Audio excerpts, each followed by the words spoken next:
Hello दोस्तों। Hello दोस्तों, नमस्कार, प्रणाम, सच्ची आदाब, जय हिंद। प्यारे दोस्तों, आज हम बिहार पुलिस के फिजिक्स लेके चल आए हैं, जो कि क्वेश्चन आपके यहीं से पूछेगा।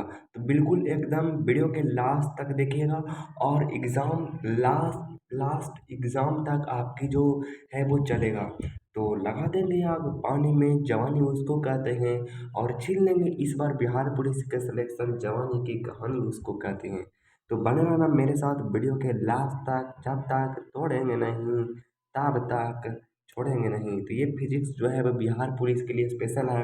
जितना आपके एग्ज़ाम के लिए इम्पोर्टेंट पॉइंट होगा फिजिक्स के लेकर, वही बातें हम आपको पढ़ाएंगे।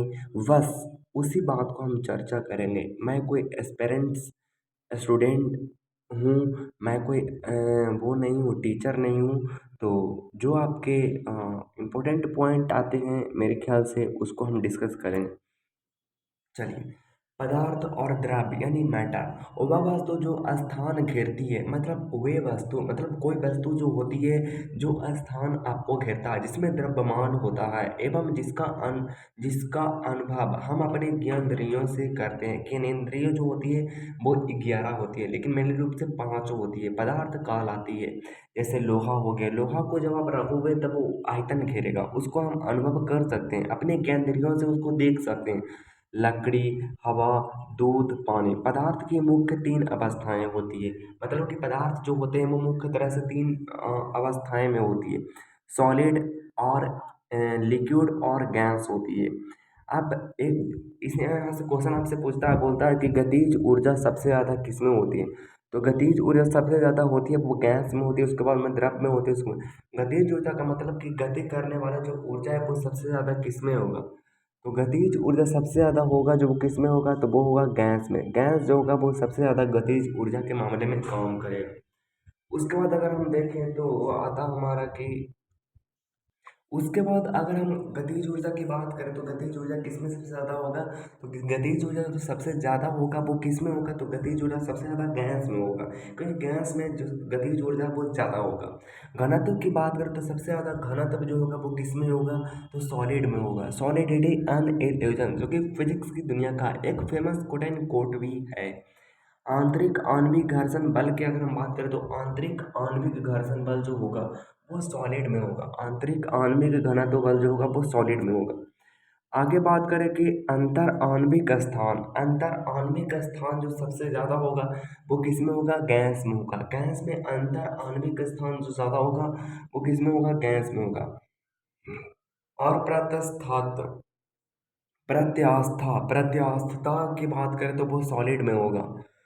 और अगर हम लोग बात करें तो समंजक बल जो होगा वो ठोस में होगा, लेकिन विसरण विसरण जो होगा वो किस में होगा? तो वो होगा आपका गैस में होगा। तो ये बात आपको क्लियर है, तो आगे बढ़ते हैं। अवस्था परिवर्तन के दौरान तापमान नहीं बदलता है। अवस्था जब परिवर्तन होता है तब उसकी जो तापमान है वो इधर उधर ज़्यादा नहीं होती है। ठोस, द्रव, गैस के अलावा पदार्थ के 2 अवस्था और होते हैं, प्लाज्मा अवस्था और बोस ऑनस्टीन कंडे कंडेंसेशन। यह पदार्थ की चौथी अवस्था है। क्या है? जो आपका जो प्लाज्मा है वो पदार्थ की क्या है? मैटर की क्या है? तो वो अवस्था है जो चौथी है। ये बहुत ही मिस्ट्री वाला चीज़ है। जो द्रव्य जो होती है वो मैटर होती है, मतलब कि सब्सटेंस होती है। और एक द्रव जो होती है वो द्रव्य होती है, तो वो होती है आपका लिक्विड होती है। तो ये द्रव मतलब होती है मैटर, होती है मैटर। प्लाज्मा अवस्था का तापमान जो होता है वो 20,000 डिग्री सेल्सियस के तापमान से अधिक होता है। तो मेरे ख्याल से ये तो बात हो गई। आगे इसके बाद हम लोग बात करते हैं कि आपका जो है कि प्लाज्मा प्लाज्मा अवस्था एक आयनित अवस्था है। कह रहा है कि प्लाज्मा जो है वो एक आयनित अवस्था है। क्या है? आयनित अवस्था है, आयनित।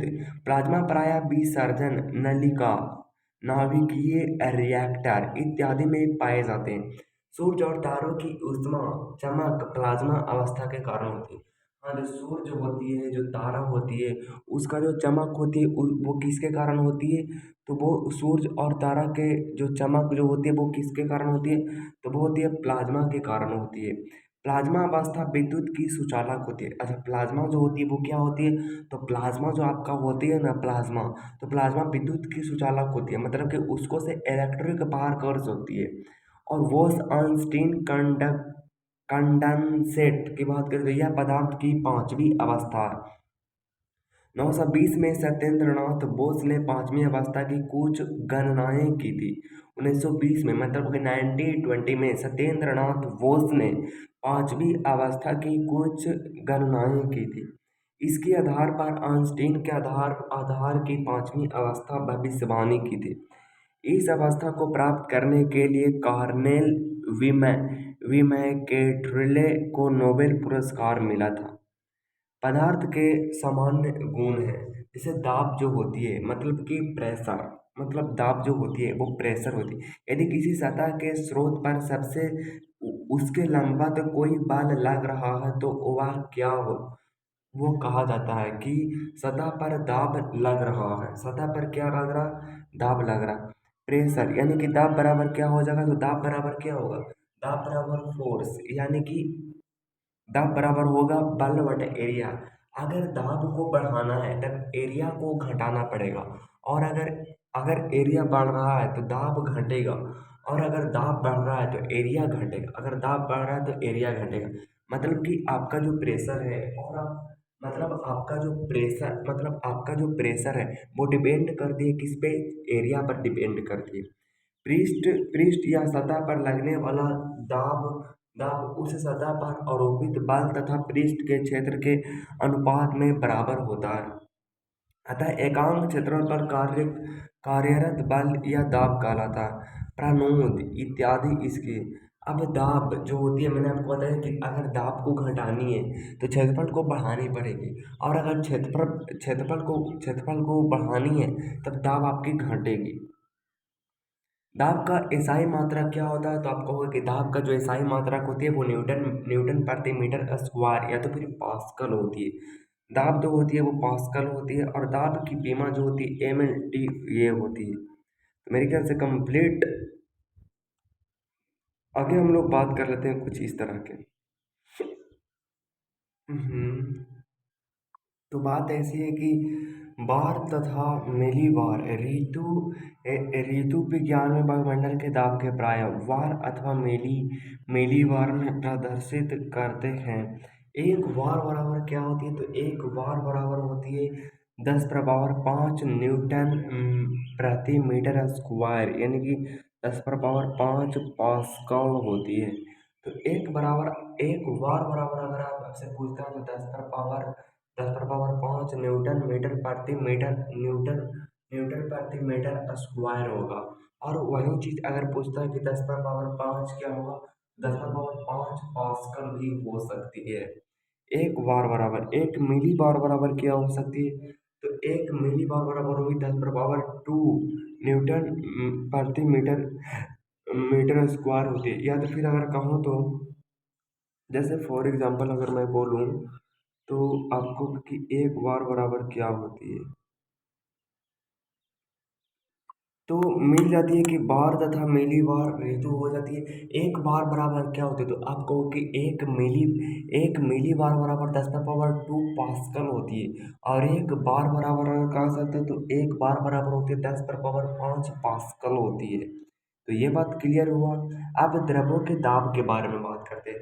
प्रति इकाई क्षेत्रफल पर लगने वाले बल को ठोस का द्रव कहते हैं।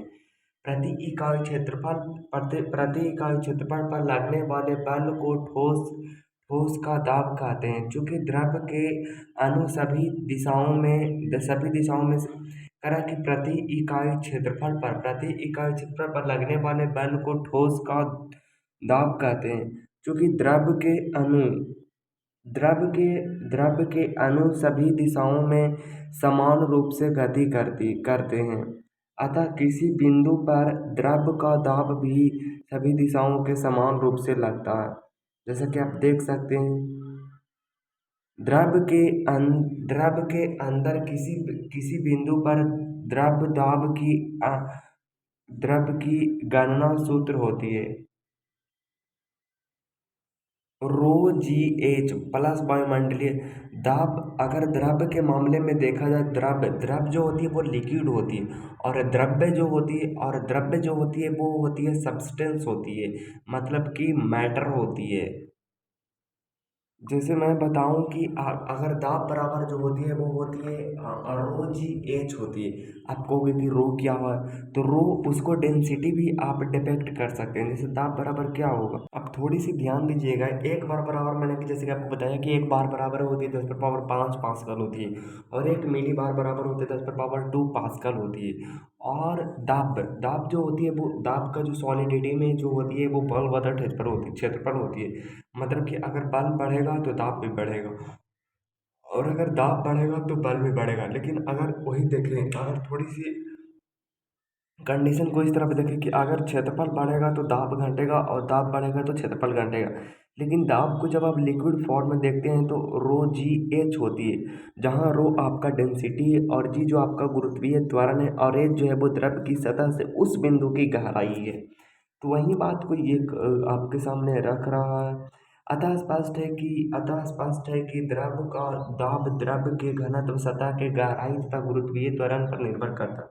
कारण क्या स्पष्ट है कि द्रव का जो दाब है, द्रव का दाब के घनत्व, सतह के गहराई तथा गुरुत्वीय त्वरण पर निर्भर करता है। परंतु परंतु द्रव का दाब बर्तन जिसमें उबार रखा जाता है उसकी आकार या आकृति पर निर्भर नहीं करता है।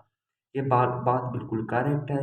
यदि द्रव के स्वतंत्र तल पर लगने वाले बल में वायुमंडलीय दाब को भी सम्मिलित कर लिया जाए तो द्रव का कुल दाब होगा वायुमंडलीय दाब प्लस रो जी एच होगा। तो ये बात को अगर आप समझ पा रहे हैं तो बहुत ही ज़्यादा बेहतर है। अब चलते हैं दूसरी पॉइंट पर, द्रव्य दाब के नियम। इसमें कुछ बातें दिए गए, द्रव के भीतर किसी बिंदु पर द्रव का दाब द्रव के स्वतंत्र तल से बिंदु की गहराई पर निर्भर करता है। देखिए कहाँ कर रहा है, द्रव के भीतर मतलब कि आपका लिक्विड के भीतर, द्रव का भीतर किसी बिंदु पर द्रव का दाब किसी बिंदु पर द्रव का दाब मतलब पानी का दाब द्रव के स्वतंत्र तल के बिंदु की गहराई पर निर्भर करते, मतलब कि वो कितना गहराई है। जैसे द्रव के अंदर जो जो है वो दाब दाब जो है स्वतंत्र है, तो उस बिंदु की जो गहराई है पर उस पर निर्भर करते हैं। जैसे गहराई बढ़ती है तब तब द्रव का दाब भी बढ़ता है, इस पर भी निर्भर करती है। तो ये कुछ बातें था जिसको आप स्क्रीनशॉट चाहे तो ले सकते हैं, बिल्कुल ही मज़ेदार। हाँ, ये देखिए जैसे कि यहाँ पे देखिए इसकी गहराई पर डिपेंड कर रहा है। यहाँ पे अगर छेद वो करता है तो इसकी जो है वो ये देखिए ज़्यादा दूर तक आ रही है। लेकिन वही जब ऊपर करे तो इसकी जो दबाव है वो कम हो रही है, यहाँ से अगर दबाव है जो कम हो रही है तो ये देखिए यहाँ तक आ रही है। और ऊपर करते हैं तो ये क्या हो जाता है और नीचे आता है। तो कुछ इस तरह से आपकी जो है आगे, इसको आप चाहें तो स्क्रीनशॉट ले सकते हैं, पीडीएफ वैसे मैं आपको डाल दूंगा। एक की गहराई पर द्रव का दाब चारों ओर समान होता है। कहता है कि एक ही गहराई पर द्रव का दाब चारों ओर समान होता है, मतलब कि आपका जो कोई किसी भी आकार का कोई बोतल है और उसका जो समान मतलब कि आपका जो समान रहेगा, समान आपका रहेगा, क्या रहेगा समान, तो समान आपका जो समान लेवल पर आपका जो गहराई रहेगा वो क्या रहेगा, तो समान गहराई पर आपका जो रहेगा तो वो उसका बराबर रहेगा। किसी द्रव्य के एक एक ही क्षैतिज तल में स्थित सभी बिंदुओं पर दाब समान होता है। द्रव पात्र में द्रव्य सिर्फ उसकी ऊर्ध्वाधर गहराई एच पर निर्भर करता है, न कि नली के आकार पर। नली के आकार पर वो बिल्कुल डिपेंड नहीं करती है। जैसे ए बी सी बिंदु है तो समान गहराई पर द्रव का दाब द्रव के घनत्व पर निर्भर करता है, अर्थात अधिक घनत्व वाले द्रव का दाब अधिक होता है। पास्कल के नियम, तो पास्कल के नियम को हम नेक्स्ट क्लास में पढ़ेंगे। कि अभी ही पढ़ा देते हैं। नहीं, चलो पास्कल के नियम को हम लोग कल पढ़ते हैं। और जैसे कि देख सकते हैं पूरी की पूरी मैंने तैयार कर रखा है आपके लिए। बिहार पुलिस में आग लगा देनी है दोस्तों। तो चलिए आज की वीडियो को यहीं पे समाप्त करते हैं।